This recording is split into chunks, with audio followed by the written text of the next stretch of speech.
राजापूरच्या पडवे इथे नवलादेवीचा शिमगोत्सव उत्साहात साजरा। 50 ते 60 फूट होळीचं आयोजन, कापड खेळ खेळायला मोठा प्रतिसाद। शिमगोत्सवानिमित्तानं आठवडाभर विविध कार्यक्रम। सप्तमीच्या दिवशी उत्सवाची सांगता होणार। रंगपंचमीच्या मुहूर्तावर श्रीदेव भैरी बुवाला पोलिसांकडून सलामी। रत्नागिरीचं ग्रामदैवत श्रीदेव भैरी बुवा यांना सलामी देण्याची ब्रिटिशकालीन परंपरा। सलामी दिल्यानंतर पालखीचं आयोजन। शिर्डीमध्ये रंगपंचमीचा उत्साह। हजारो भाविक रंगपंचमी साजरी करण्यासाठी शिर्डीत दाखल। संध्याकाळी रंगांची उधळण करत साई रथाची गावातून मिरवणूक काढणार।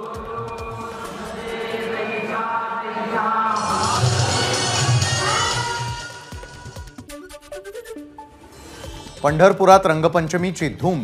यमाई ट्रॅकवर शेकडोंच्या संख्येने नागरिकांनी केली नैसर्गिक रंगांची उधळण। यावेळी डीजेच्या तालावर तरुण तरुणींनी धरला ठेका। राष्ट्रवादी शरद पवार गटाचे नेते अभिजित पाटीलही सोहळ्यात सहभागी।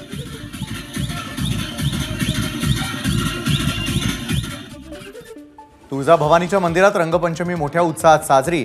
देवीला रंग लावून गाभाऱ्यात रंगांची उधळण।